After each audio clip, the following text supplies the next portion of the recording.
All right, the news got to us 2 days ago that Ngige was picked by EFCC. As a matter of fact, it started as rumor that he was kidnapped. That was why we kept saying that the manner these security agencies operate, should be very clear to the public. But that rumor of being kidnapped was immediately dispelled by one of the aides, and he was eventually charged to court. And the news getting to us right now is that the court has remanded him pending when the bail application will be heard. Let me start from you. Is Ngige in for true accountability for the time in office or for a political trial? You see, there's nothing happened in this country, in this present day Nigeria, that is devoid of politics. Ngige belongs to the so-called ruling as the sitting president. They are all members of the APC. But what is not clear is whether Ngige belongs to the president camp or the former president camp, because he was the minister under the previous administration. So the question whether it's true accountability or is political in nature, one cannot say what it is exactly. But again, we were told by Senator Adamson Shomole of Donut that anybody who belongs to the APC, a party, his sins are forgiven. But now that it's happening within the APC political family, it's very difficult to ascertain, because in political persecution against any dissenting voice in Nigeria, using EFCC especially. It appears DSS has not been in this game of detaining or anything, unlike maybe in the last administrations or before. This DSS, as a matter of fact, the person of Mr. Adiola Oluwatosin Ajayi won recommendation and a prize from International Press Institute. That's remarkable. We've never seen anything like that. No. I would like to meet that man someday because I heard him. I enjoyed the day he was talking about self-defense and all that. But let's come back. Nigerians have been saying that EFCC are only convicting small criminals. EFCC will come and say we'll have 1,000 convictions out of the 1,000 Yahoo boys, people fighting about their estate agent money and things like that. That's what people are saying. Now, they are holding former governor, former honorable minister. People are also saying it's for politics. How do we marry this? I mean, they are all politicians. I mean, you're going to read any political undertone to it. How do we marry this? Should they be left alone so that people who say it's politics, what will this EFCC do? If they hold them, they say it's politics. If they don't hold them, they say they don't hold big fishes. If you're in EFCC shoe, what would you do?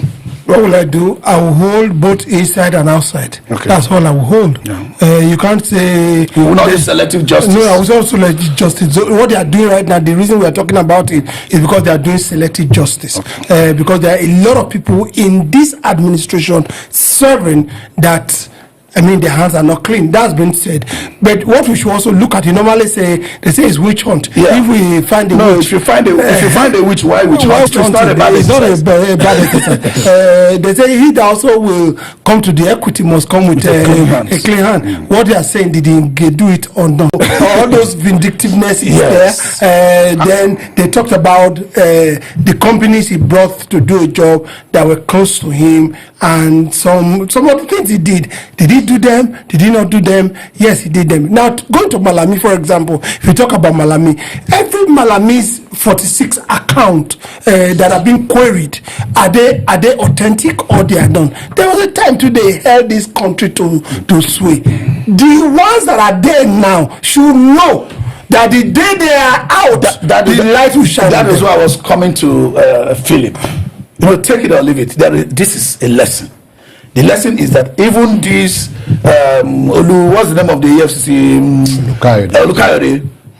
Even this Olukayode that is holding that today, maybe you'll be the one to hold him tomorrow if his hand is soiled, or I'll be the one to hold him tomorrow if the hand is soiled. But if your hand is not soiled, you can't hold him. You are not going to manufacture any crime and put on anybody simply because the person has served his country.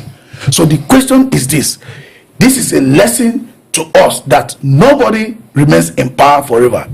Even though the power cannot come to you while you are holding sway, a day of reckoning will come. Do you think this will be a kind of a deterrent to those serving now, knowing that a day of reckoning will always come and the power might not be with you at that date? You see, if what you are saying, if those who are dead what they are doing, and if they are doing it genuinely. Like, you remember your first question you asked me, that this Ngige matter, is this for accountability or for politics?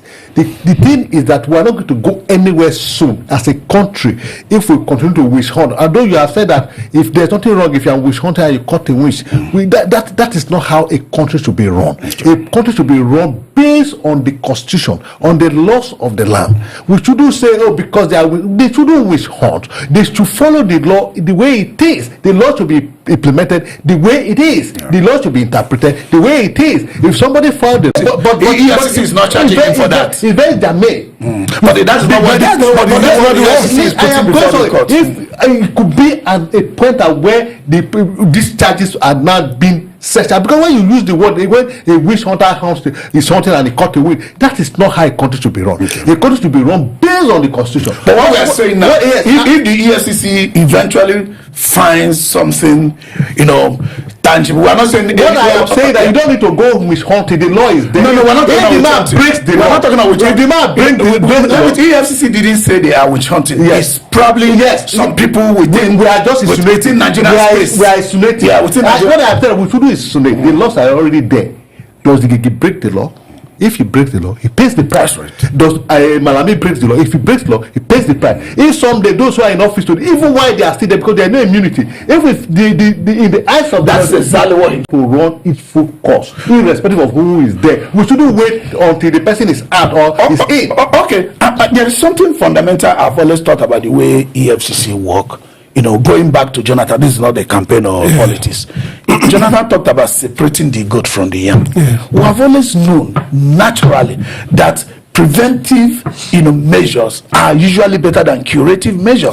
Why does it mean EFCC, every budget is tracked, every budget is spent? Does it mean EFCC doesn't have power to be deployed across all our revenue, so that before these things are paid out, before these things are sent out, they are able to say, okay, this money shouldn't go out because this money is not attached to a work or it's not attached to a services or whatever. We allow all these things to be paid out and all left out, and after many years we'll spend money. Go and check your CC expenses. They spend money to hire some. But they all do. It has become a norm in our society. And you also need to look at the act that set up EFCC. It's an act that set it up. Do you understand? And all that. So an act can also remove them. Do you understand? And collapse EFCC. And all that. For example, now an act can't remove the Nigerian police. No, police is their power from the constitution. It's from the constitution.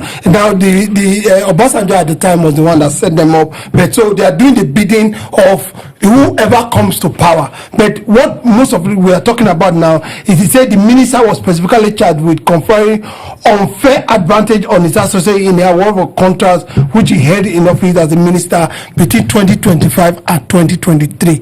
That's what we have seen.